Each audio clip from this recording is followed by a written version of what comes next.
आप बताइए, आप क्यों नहीं अनाउंस करा? और आपको दिक्कत है, आप कहते हो कि हम दे नहीं पाएंगे। अच्छा, वो बाद में देखेंगे, कल से हम रजिस्ट्रेशन चालू कर रहे हैं। बताइए आप कितने पुजारियों को लेके आएंगे? आप ले आइएगा, आपके गांव के हो, कहीं के हो जो दिल्ली में आ गए हो, हम उनका रजिस्ट्रेशन कर देंगे। आप लोगों को कहो कि अरविंद केजरीवाल से करा ले, क्या दिक्कत है उसमें? आप मना तो नहीं कर रहे ना? ठीक योजना है ना आपके हिसाब से? ये बताओ।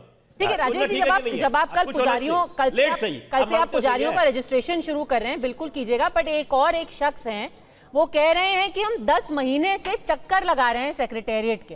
पहले जब अरविंद जी मुख्यमंत्री थे, अब जब आतिशी मुख्यमंत्री हैं, तो वो चक्कर लगा रहे हैं। उनका नाम है साजिद रशीदी, ऑल इंडिया इमाम एसोसिएशन के वो हेड हैं। वो अपना बड़ा दुखी हैं। आज आपने ऊपर से जब सम्मान योजना की घोषणा की, वो अपना और दुखी हो गए। उनकी बात एक बार सुन लीजिए आप। देखिए, 17 महीने हो गए और एक दिन के बाद 18 महीने हो जाएंगे। हमारी तनख्वाह नहीं मिली है और हम पिछले 6 महीने से बराबर प्रयास कर रहे हैं। मुख्यमंत्री से मिले हैं, एलजी से मिले हैं, अश्वनी कुमार से मिले हैं जो एडमिनिस्ट्रेटर हैं, जो पूरी दिल्ली को देख रहे हैं। छोटे बड़े जितने भी अफसर हैं, उन तमाम लोगों से मिलकर हम परेशान होकर यहाँ आए हैं, ताकि अरविंद केजरीवाल से भी पूछें कि भाई आपकी पार्टी, आपकी सरकार हमें सैलरी क्यों नहीं दे रही है। अगर अब भी ये लोग मुलाकात नहीं करेंगे, नहीं बताएंगे, तो हम बैठ जाएंगे यहाँ धरने पर, और जब तक हमारी सैलरी नहीं मिलेगी हम उठेंगे नहीं। इन इमामों को भी मिलनी थी 18,000 रुपए की राशि। 17 महीने हो गए, 240 ऐसे लोग हैं दर दर की ठोकरें खा रहे हैं। इनसे क्या नाराजगी? इनका पाप तो नहीं लग जाएगा कहीं? राजेश जी देखिए, अरे भाई देखिए, हरिशंकर जी बड़े अच्छे आदमी, आप उनके मुंह में ना शब्द डाल देते हैं। मेरे बड़े भाई हैं, मैं उनका बहुत सम्मान करता हूँ। ऐसा उन्होंने कुछ और लहजे में किया था। पाप किसी को नहीं लगेगा, क्योंकि जो अच्छा काम कर रहे हैं, और ऐसा मौका नहीं देंगे पाप लगने का। हमने जो कहा है हम उसे करके दिखाएंगे, हमें पुण्य ही मिलेगा। आप यकीन मानिएगा, ये पुण्य का काम है, कोई पाप का काम नहीं होगा। हम सबके बारे में सोचते हैं, हम सभी वर्गों का, सभी समाजों का आदर करते हैं। और मुझे पता है प्रदीप भाई भी आज इस बात से खुश हैं। राजेश जी, उनको सोच और आदर नहीं, उनको अपनी सैलरी चाहिए, वेतन चाहिए। 17 महीने से नहीं मिल रहा है वेतन। आप आदर उनको पूरा दीजिए। 17 महीने से सब ये जानते हैं। देखिए, अच्छा, मैं तो एक बात पूछ रहा हूं, हरियाणा में तो चलो प्रदीप भाई दे रहे हैं, उनको पता है मामों को सैलरी है, तो टाइम पे दे रहे हैं। प्रदीप भाई बता देंगे वो दे रहे नहीं दे रहे।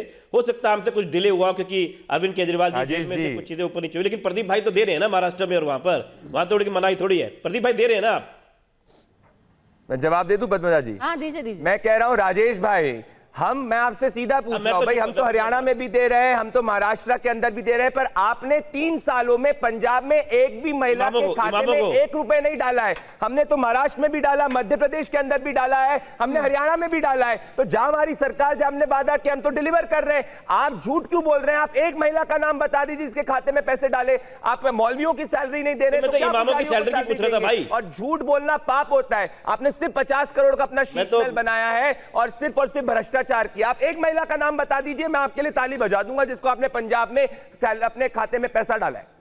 पर रामकृपाल जी, मैं इसकी टाइमिंग की बात करना चाहती हूँ, क्योंकि हाल फिलहाल में एक बहुत बड़ा, एक सेकंड हरिशंकर जी या सैयद जवाद और रामकृपाल जी बहुत वक्त से इंतजार कर रहे हैं। मैं इन दोनों से भी एक सवाल लेना चाहती हूँ।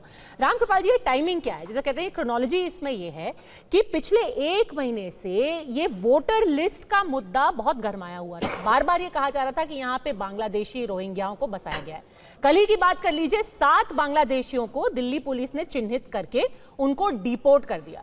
क्या दोनों को जोड़ करके देखा जा सकता है? क्योंकि अब इल्जाम सीधा ये लग रहा है कि कौन बांग्लादेशियों को दिल्ली में बसा करके उनको वोटर बना रहा है। निश्चित रूप से देखिए पद्मजा जी, अभी जो एक बात हो रही थी उस पर मैं एक चीज कहना चाहता हूं। हमारे यहाँ एक है कि हारे को हरिनाम। दिनकर जी जब जवान थे तो उन्होंने पहली किताब लिखी थी हुंकार, रसमरथी, तमाम उनकी बड़ी उस तरह की किताबें थी, और आखिर उन्होंने लिखा कि हारे को हरिनाम। आज अभी मैं एक चैनल पर, आप पार्टी की रेखा जी थी, रीना जी ने शुरुआत आज की जय श्री राम कहकर। यहाँ आप देखिए, आपके यहाँ पे कांग्रेस पार्टी भी है, आप पार्टी भी है, आपस में किस तरह से लड़ रहे हैं। तो मेरा इतना ही कहना था कि 10 साल पहले 12 साल पहले जब मोदी जी आए, उसके बाद जो उन्होंने एक पिच तैयार की बीजेपी ने, आज आप पार्टी भी उसी पिच पर जाकर के शरणागत हो गई है। उसको भी समझ में आ रहा है कि एक तरीका ये भी है। और हताशा में, जैसा मैंने कहा, हारे को हरिनाम। ऐसा होता है कि इस बार की जो लड़ाई है वो इस तरह से लग रही है कि कहीं ना कहीं आप पार्टी को लग रहा है कि काफ़ी देर हो चुकी है, बड़ी मुश्किल है।